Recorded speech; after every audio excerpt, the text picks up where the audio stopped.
Hello there. We're joined by a community of stakeholders. We thought we'd address ESG, environmental social governance, with us today from the company's perspective, who have gone through this journey from a junior mining company stage into a producer, is Darren Cooper, who's the COO at Sharat. So they operate in Armenia and the Kyrgyz Republic. We also have Andrew Ham, who's representing the funders, as it were, from Orion Mine Finance. Myself, I'll put the investor perspective in from the private investors from NR Private Market, and also Jamie Strauss, who's come up with a ingenious, quite simple but ingenious platform-based tool that's going to help us all carry on through the journey, embrace the ESG. We've all embraced it as stakeholders, but there's more embracing that needs to be done. And what we want to address today is the complexity of what, how, and when to disclose various ESG angles. The navigation of that, I think, is how Darren put it when we were chatting earlier, and accessing new pools of capital and how the ESG angle can help. So I thought we'd start with Darren. Darren, welcome. Perhaps you can relate to your journey so far with your projects there in the Kyrgyz Republic and Armenia, which is sort of back behind in an exploration sense, and the frustrations, and if you could wind the clock back, what would you be able to do differently if there was some other tools out there? Yep, thank you, Rich. Just a little bit of background for everybody. Sharat is it's a growing company focusing in the former Soviet Union and primarily in the gold sector. Started off as sort of an explorer and developer in Kyrgyz Republic, and that's since grown in 2019 to us operating a mine in Armenia. The mine was existing and the Kyrgyz asset was existing before us. So we've sort of inherited an ESG platform that already existed, and we've grown and developed that as we've been going. We operate at a very local level. We try and keep as many of our employees local country origin as possible. And I think that's helped us on the journey, at least putting in place a good framework and a good structure with regards to the ESG activities. And I would break the conversation today into sort of the two aspects. There is what happens in country. There are the activities that you do, and then there are the ones which we'll get into talking a lot more about today, which is how do you then report those externally for the financial market, the investors, and the institutional lenders. We're very advanced on the local level, how we get people involved, the structures that we have to be able to engage with people. Our focus is primarily on health, children, and women's issues and engagement. That's been our primary focus from the beginning, and that's what we like to focus on still. Obviously, that took on a brand new angle with COVID and some of the issues that we've had in Armenia in the last sort of 6 months as well. But that's our key focus. We are still very much at the early stages of the journey as to how we would report those activities. And as you said, some of the complexity around the reporting structures that exist, the number of entities, the number of bodies that want different things. It's not just a sort of the Global Reporting Initiative and the IFC and all of those, EBRD. Now you've also got some of the financial institutions wanting to get involved in, or financial regulatory bodies trying to get involved in reporting of greenhouse gases as well. So it's becoming much more of a complex and very difficult place to operate, I have to say. Okay, thanks, Darren. I mean, so over to you, Jamie. It seems we should have had your the Digby model, 3 years ago or something. That might have helped Darren quite a bit. So you've got from what I understand, you've explained to me a standardized platform, and as you know, I love a platform because we've managed to do it with finance. Uber and Airbnb have done it in their zone, so why not ESG? So it's easy, it's staged. Can you explain quickly how it's all formatted, and we'll go into a bit more detail later? Sure, thanks very much, Rich. And really, I think probably to answer that, one needs to just wind the clock back a year or so, a couple of years ago, when I was actually encouraged by Orion and BlackRock to come up with a solution for the junior miners with regards to ESG disclosure. And to Darren's point, it is a matter of two halves. First of all, is the mining industry is kind of lost in confusion as to what to disclose and how to disclose. it really, it starts from the top all the way, the Rio Tinto level as well, all the way down to the poor juniors. But the juniors really have suffered because none of the standards were designed for them. There's nothing to take off the shelf. So they've got to kind of navigate their way through that complexity. But then there's the other side of it, as Darren was saying, with regards to not just the financial regulators, but the capital markets generally, who have now taken on ESG as a means to analyze, not only from a kind of compliance or compulsory basis, but actually as a means to analyze companies to see which companies are kind of relating to risk as to whether or not it's high or low risk. And if we can incorporate the 20, 30 different topics within ESG, which is of course the complexity, and make sure that we can credibly track those, then of course, then you've got a disclosure mechanism, if there's some credibility behind that, whereby then all fund managers, all buy side, all stakeholders, not just capital markets, but insurance companies, local stakeholders, and others can effectively easily identify and move forward. So it really is the coming together of knowing what to disclose and how to disclose that, with also the benefit of reaching new pools of capital as well as the existing pools who are now also having to put ESG as part of their kind of analysis of a company when they're looking at it. Yeah, and I think your insurance point is quite a valid one as well. There's, they rely on a lot of external data, and all this is very, very expensive as well for junior companies. Well before they mature enough to be speaking to people like Andrew at Orion. So, Andrew, how, if I was a junior mining company, I'm getting towards my pre-feasibility stage. I'm looking at my financing options for, say, a year or two down the track.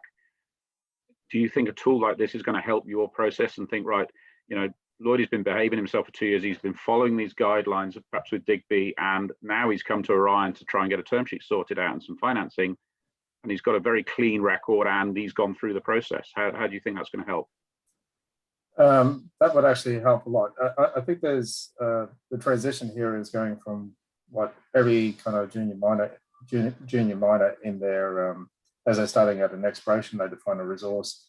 They're working under the regulatory kind of conditions of what they have to report, and that's how things have kind of been.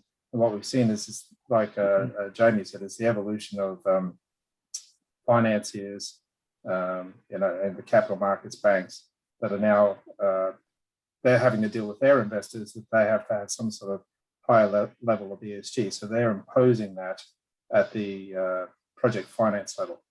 And one of the key deficiencies is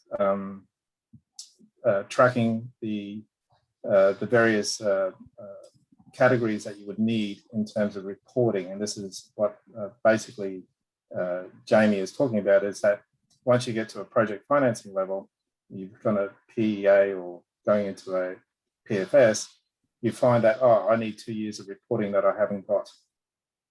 Walking up to a bank or a institution that's actually going to, put forward the project financing. So it's critical to kind of get onto those things early, and it's a moving target. So we're, I think, as Darren said, but mentioned IFC, EBRD. We're getting, if you're dealing with the capital markets, they're talking about SASB and all these different categories. So the reporting standards for different ones, even though there's a lot of overlap, is significantly different. Like Equator Principles versus IFC seemingly overlap, but they are very different in terms of how they report and what is required as being compliant. Obviously, IFC, you actually have to have an annual audit. So if you came into these things cold, it's at least you can get someone to actually develop an action plan, but you're looking at 6 to 12 months, and it becomes an expensive process and a delay, which is obviously a time value of money for you when you're going into a construction or construction decision, etc. So it's pretty daunting as well, isn't it? I mean, I guess from an early, you want to be putting the money in the drill holes and in the ground and getting your resource and reserve up, and then your metallurgy. But you've got there can be a very large spend on the ESG side. So Jamie, what on the cost side and the you want this to be as simple as possible, as early as possible. Obviously, it's going to get more complex, and I guess you're not going to get 10 out of 10 straight away for and that's not the idea. If you get a 4 out of 10 for something, then must work harder for the next report. Well, I think you've asked two questions there, and almost come back to Andrew. Actually, is I don't think the fund management industry at the moment, and I'm talking all of the capital markets, I don't think they're looking for a particular score at the moment. I think they're looking, from the feedback I'm getting is companies and management just need to embrace ESG and to reflect that in continuous improvement. Whether or not it's whatever it is, a BB or a C, it doesn't really matter. It's a matter of embracing it and moving it forward. Clearly, that's going to change as time goes forward, and we will move to certain levels which are acceptable or not. But at this stage, I think people are really, the interpretation I'm getting from most people is that. With regards to the kind of the solution, is the idea was to make it as simple as possible, aligned to the global standards, and with the ability for management to be rewarded for the actions that they take on the ground. And from a cost point of view, to make it acceptable to the smallest companies, as well as obviously producers later on the line. So what we've effectively done is we effectively put our frameworks out for free. So anybody can get online. They can have a look at the frameworks. They can use them as a blueprint, effectively to know what to disclose. And then ultimately, once it's been to their board of directors for approval, which is a key, call it a selling point or whatever, as part of Paris Accord or any corporate governance now where the board of directors need to be involved. Once that's been through the board of directors for approval, then we raise an invoice to the company when it gets submitted to us for manual scoring, not algorithm scoring. And then they get back a full report 2 or 3 weeks later. The cost of it from an exploration company point of view, exploration in our definition is up to the pre-feasibility level, is $10,000 for the corporate, plus $4,000 for each disclosed project. So what we're trying to do is to make it a cost-effective and most importantly, to make sure that management can benefit from this. And it's not just the impact with regards to gap analysis and risk management, but it's also board level, so that you can be incorporated compensation committee, it can be used at corporate governance or audit risk management and general board oversight, which comes from that. And then ultimately the ability to communicate that through to new pools of capital and their existing stakeholders. Darren, does this sound, in the planning phases for all this, perhaps winding the clock back, would this sort of thing have been helpful, do you think? And going forward, potentially, in your planning, your reporting, and everything that Jamie is alluding to? Certainly what Jamie's mentioning sounds very good, and having that sort of integrated approach so that can tie into all of the angles around the board responsibility and external reporting also is very useful. I think for us, it's not just getting the tool to work, it's being able to have something which more and more lenders and more of the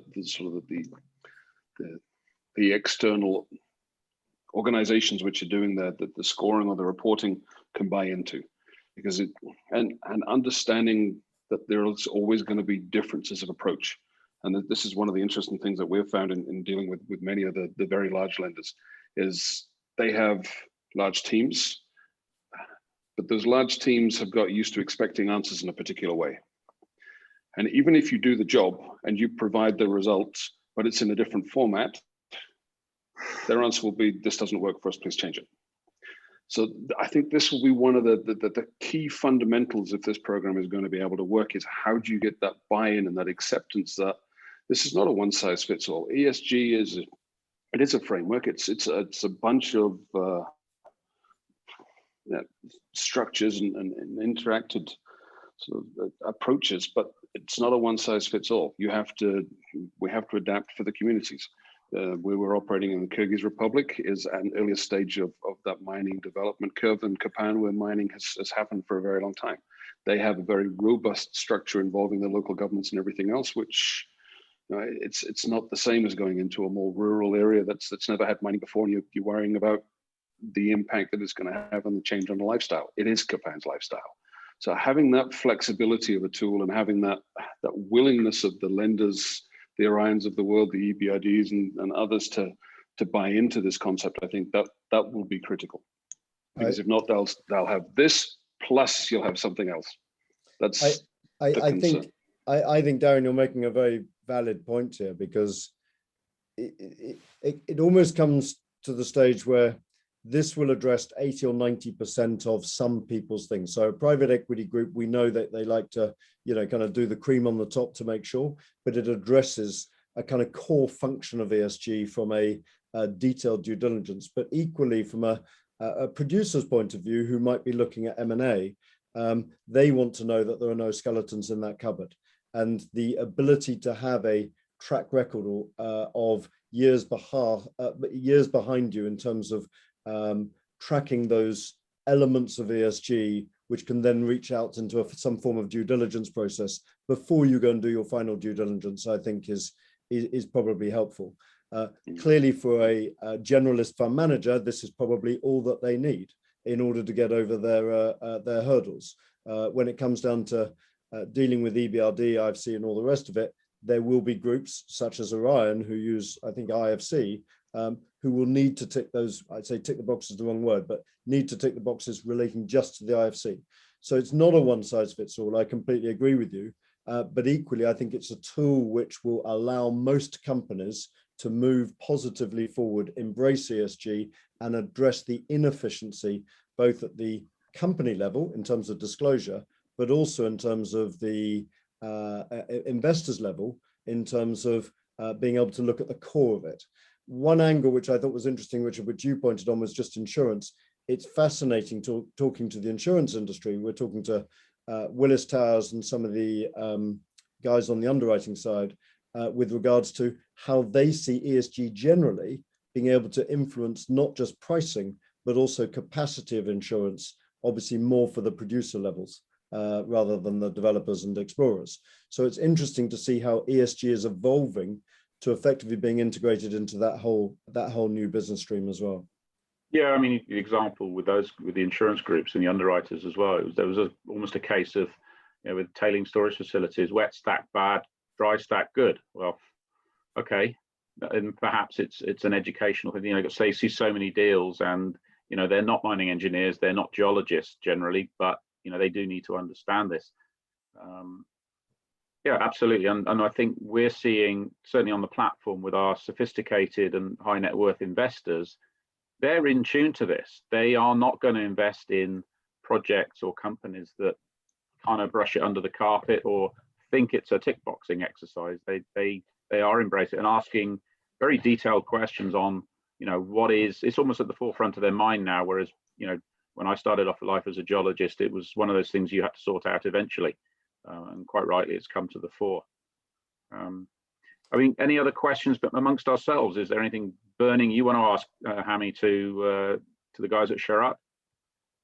No, I think I've covered most of the points. I mean, it's one of these things. ESG hasn't been even IFC, EBRD, Equator Principles they're not written for the mining industry. It's a framework in which you have to adapt. And this is the thing about standards. There is no kind of specific standard that people are talking to, and that's where it's a little bit difficult.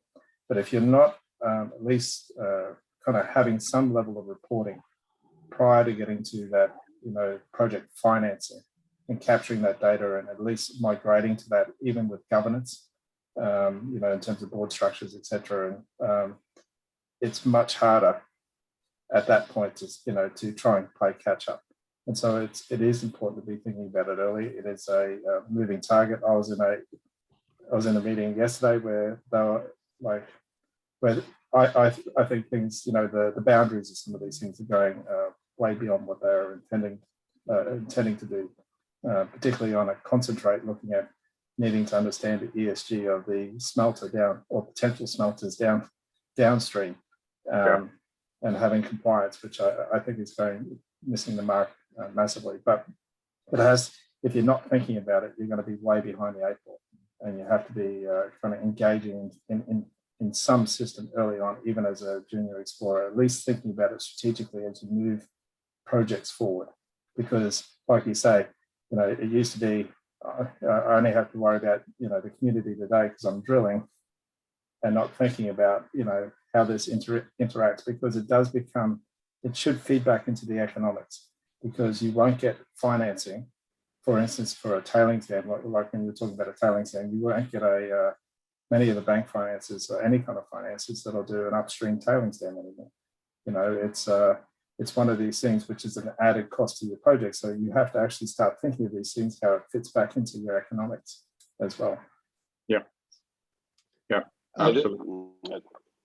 I think one of the key points there is, because it wasn't something that used to be integrated in the same way, but now, and my concern with all of these regulations are it takes focus away into looking at how you get the polished reporting.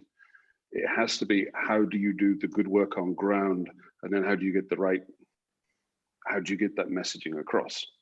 And I think this is something which many organizations are now struggling with, because you focus on the reporting, you focus on the marketplace, you focus on the funding side. It has to be ground first, and then let those good results flow through and demonstrate those good results. And that's one area where I just get the feeling that we're starting to chase the shiny ball. We're not thinking about what's actually on the ground enough as an industry.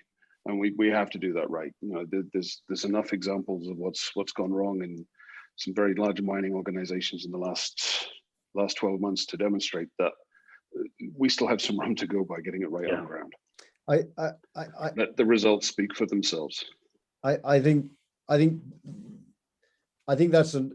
is a brilliant example of what the benefit of ESG really can do if we do it right. Because if we do it right, and it does have that positive impact on the ground, then ultimately the benefits for this industry can be shown and can be perceived so much better than what we currently see in the world as a whole. And I mean, I think we all probably accept the fact that we sometimes look too inwardly just into our mining industry and not look beyond. But if we look beyond, and we see this mining industry, the opportunity for ESG as a silver bullet, if it's done properly, if it's not done the greenwashing, and if we actually address on the ground and ask the pertinent questions and can credibly track those core issues which have an impact, whether it's environmental or social or biodiversity or ultimately in the boardroom, then I think we really can have that impact. And if we can do that, then we can start to raise confidence in this industry as a whole. And talking to ESG impact investors alike, they're all saying the same thing. Give us a reason to buy the industry and give us a credible means to track this industry, then we will invest in this industry. And if we can invest in this industry, it is only, I think, $1 trillion in value. And there is huge waves of money which could come into this industry and transform the valuation, which would only be on the back of, as Darren says, and as Andrew says, real change on the ground, which can be shown and proven. I think that's a perfect conclusion. Thank you, Jamie, for that. I mean, Darren, I think Sharat is a beacon. If you know the challenges, and we see the terrain behind you, but also the government changes in the regions you work in, the COVID that we've all had to deal with. I mean, if you guys can do it so well, it isn't really an excuse for anyone not to do it. I think what Jamie is offering with the Digby solution, maybe one day in a JORC or an NI 43-101 to get a proven reserve, you have to have a Digby score, but I'm probably jumping ahead of the game a bit there. And Andrew, thank you also for your time from Orion. Hopefully this sort of process will help speed things up and get people aware of it all earlier. We'll try and do a demo with Jamie on the platform as well at some stage if people are interested, and obviously you can look to see how he's changing the face of ESG from the Digby side of things with the help of Satala. So thank you, gentlemen, Jamie, Darren, Andrew, and we'll speak soon. Thank you very much. Thank you. Thank you.